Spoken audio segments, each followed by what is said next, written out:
Guys, good morning. Ito na naman ang inyong tendera, Ilocano Batanggania. Yan. Welcome po sa aking munting tindahan at welcome po sa aking YouTube channel. So, isa na namang ipon savings ang ating bubuksan ngayon guys kasi 2025 na at kailangan na nating buksan dahil mga puno na ang ating mga ipon savings. Yan. So, i-share ko lang sa inyo guys yung aking naipon. Kasi ang last pagbubukas ko guys ay 5 months ago. 5 months ago, last August, yan. Last August ako huling nagbukas ng aking ipon savings. At yun ay nakaipon ako ng 2 jar na binuksan nung August. At ngayon naman ay nakapag-ipon tayo ng 3 jar na. So yan, i-share ko sa inyo guys yung aking mga naipon na 20 peso coins. So ito na nga guys yung ating napuno na mga ipon savings. Punong-puno talaga siya guys. Kailangan na natin siyang buksan kasi nga 2025 na kailangan nating mabuksan na ito para mailagay na natin sa tamang kalagyan. Yan. Para makapag-ipon tayo ulit ng panibago. Yan. Nakapag-ipon tayo ng 1 to 3 jar. Yan. Bubuksan na natin ngayon guys.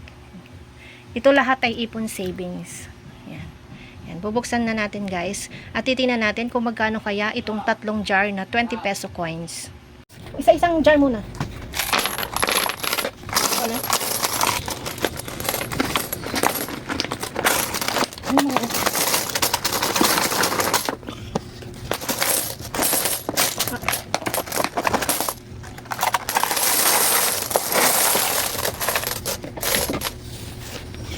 Ilan? Sampo? Tig 200. Ito nga pala guys ay late upload na dahil kinuhanan ang video ito ay January 5. Yan. Yan yung araw na kinuhanan namin ng video ito at sa totoo lang ako ay nagdadalawang isip kung ito baga ay aking ipopost o i-upload kasi ako nahihiya baka mamaya isabihin nila ako ay giyayabang. Pero para sa akin naman guys, ito ay to inspire na matuto tayong mag-ipon, mag-ipon savings kasi ito talaga yung naging kaugalian ko na ang mag-ipon na pagkatapos kong buksan, mag-ipon ulit ng panibago. Yun, ganun na naging habit ko guys. Ang nasa isip ko kasi guys ay habang malakas pa ang hanap buhay, hanggat nakakapaghanap buhay pa at kaya pa ng katawan na makapagtinda at maghanap buhay nga. Ayan, kaya talagang naging ugali ko na yung mag-ipon savings, magtabi para sa hindi naman sa future, yung meron lang tayong madudukot pag tayo biglang may pangangailangan dahil hindi naman natin masasabi ang buhay. Yan. Kaya sabi ko ako'y mag-iipon hanggat kaya pa ng aking katawan ng maghanap buhay. At naging ugali ko na yan guys. Yan. Ang iba nga pala yan guys ay hindi lahat yan napunta sa ating bangko. Yung iba ay ibinayad natin sa ating consignment sa Malboro. At yung iba naman ay ipinuhunan, idinagdag ulit natin sa ating tindahan. At yung natira ay ibinangko natin. Isa pa nga pala, dyan din nanggaling yung aking ibinayad sa SSS at sa aking PhilHealth ng isang buong taon na para hindi na ako magpabalik-balik. Marahil ito guys ay huling pag-share ko na ng aking ipon savings dahil ang the rest ay for keeps na lang. Yan guys. Basta tuloy-tuloy lang aking pag-ipon, tuloy-tuloy lang aking ipon savings. Yan. Na na-share ko naman na sa inyo at sana'y maging habit din ninyo, lalo na sa aking mga kapwa kasari na magkaroon din ng ipon savings dahil ang sarap po sa pakiramdam.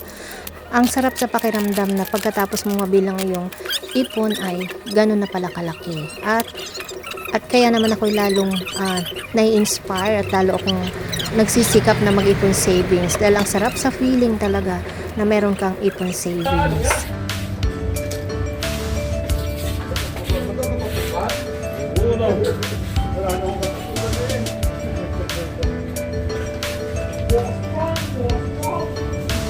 One, 2, 3, 4, 5, 6, 7, 8, 9, 10, 11, 12.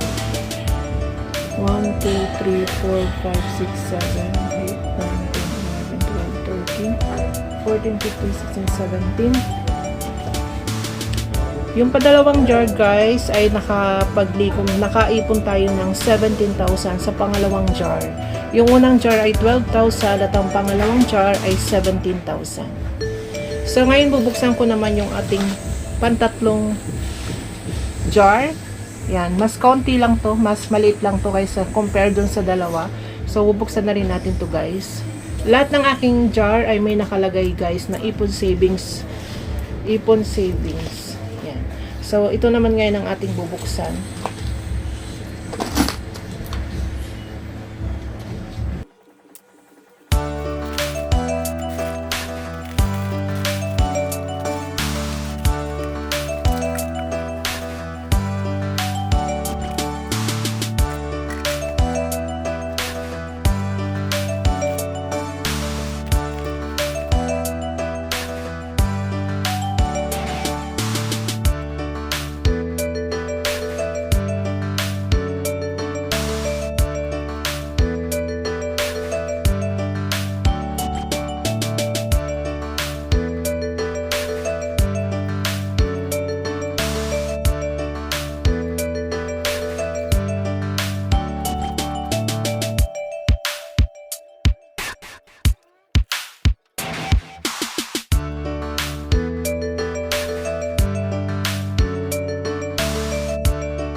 Yan guys, ito na yung ating napatas na mga 20 peso coins. Yan. At meron pa isang hilera doon. So yan guys ay umabot, nabilang ko na. Ito sa bawat hilerang ganito ay 1,000 kasi 200 ang isang ganito. 2, 4, 6, 8, 10. So ito lahat guys, nabilang ko na, nabilang na namin ng anak ko. Yan ay 39,000. 39,000 kasama yun. Yan, sa tatlong jar na pinaglagyan ko, yan ay umabot ng 39,000. Yan. So, thank you Lord. Yan ay ipon savings ng 5 months kasi ang last of pagbubukas ko ng pagbibilang ko ay last August. Kaya yan ay umabot ng 5 months na ipon savings na umabot sa 39,000. Yan, thank you Lord. Yan guys, nabalot-balot ko na siya. Tigto 2,000 sa isang plastic. Marami na siyang lumipad.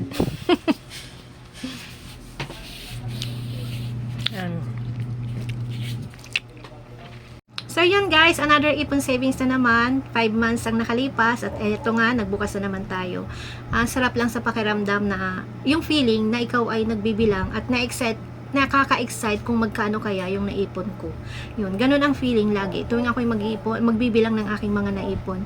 So, dahil 2025 ngayon, magpapanibago ulit tayo ng pag-iipon. At ito ay naipon natin ng 5 months. Yan. Hindi na rin masama. Meron tayong naipon na 39,000. At meron konting putal-putal. Hindi na natin inilagay na ulit natin doon sa ating jar. At magpapanibago na ulit tayo. So, ang gagawin ko guys, dahil dadaan ang aking JTI ngayon, may babayaran ako doon na 23,000. Laki ng aking consignment guys sa JTI. So, ang gagawin ko, para hindi ako mahirapan sa pagbibit-bit papunta sa bangko, kasi sa bangko lahat ang punta nito, ang gagawin ko, ito yung aking ibabayad sa JTI at yung buong naipon kong pambayad sa JTI, yun ang aking isusubi at idadagdag dito sa mga matitira dito. Kasi may dalawa nga akong darating ngayon na delivery. Excuse me guys. May dadating akong dalawang deliveries ngayon, yung aking grocery at saka meron akong babayaran na consignment sa JTI. So ang gagawin ko, ito yung aking ibabayad sa kanila at para yung buo at para hindi mabigat dalhin sa bangko ay yung buong naipon ko na pambayad sa kanila, yun ang aking ibabangko. So yan guys. Ito ay para hindi naman po sa nagmamayabang guys. Ito po talaga ay naging kaugalian ko na at talagang gusto ko laging meron akong ipon savings kasi yung pakiramdam na meron kang binibilang, pag napuno mo na yung mga lalagyan mo, yun ang pinakamasarap sa lahat, yung nagbibilang ng mga iyong mga inipon.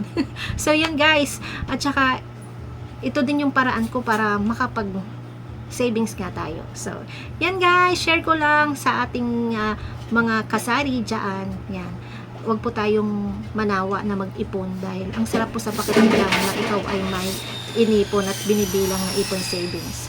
So, yan lang guys. Thank you so much for watching.